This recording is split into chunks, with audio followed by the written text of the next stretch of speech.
Yo, what's up mga parts? Welcome back sa ating vlogs. Once again, this is Boss Jacob.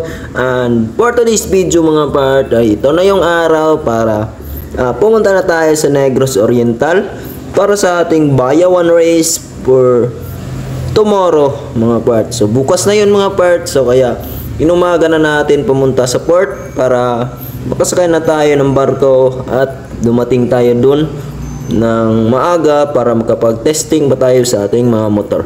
So at this time, nandiyan na tayo sa area ng Port of Siquijor and nagpipill up na lang kami ng pangalan sa aming mga ticket. So ngayon ay nakapasok na kami sa pier.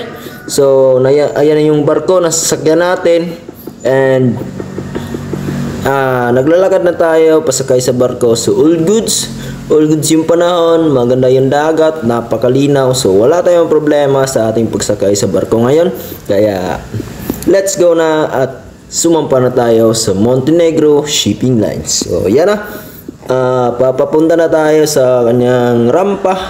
So yan, at maglilista pa tayo ng pangalan dyan. So ito pala ay dumating na tayo sa Negros Oriental, Port of Dumaguete City. So pinas forward ko na dito banda para hindi na masyadong mataas ang ating video.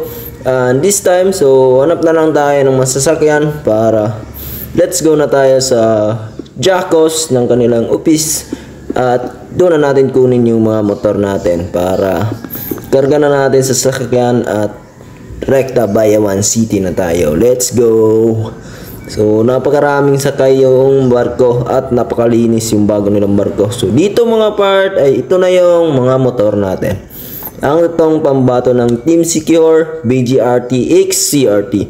So yan siya mga part, nakaporma yan lahat dyan. At ito na, ikakarga na, kinarga na pala natin yung mga motor. So sakto naman, nagkasya yung tatlong motor sa Easy Ride. Ang problema, kami na. So dito na tayo sa Bayawan City mga part. So ito na, panoorin nyo na yung mga nagpa-practice dito. So bukas pa tayo makapag-practice kasi wala pa tayong rider. Let's go mga part, panoorin nyo yung video.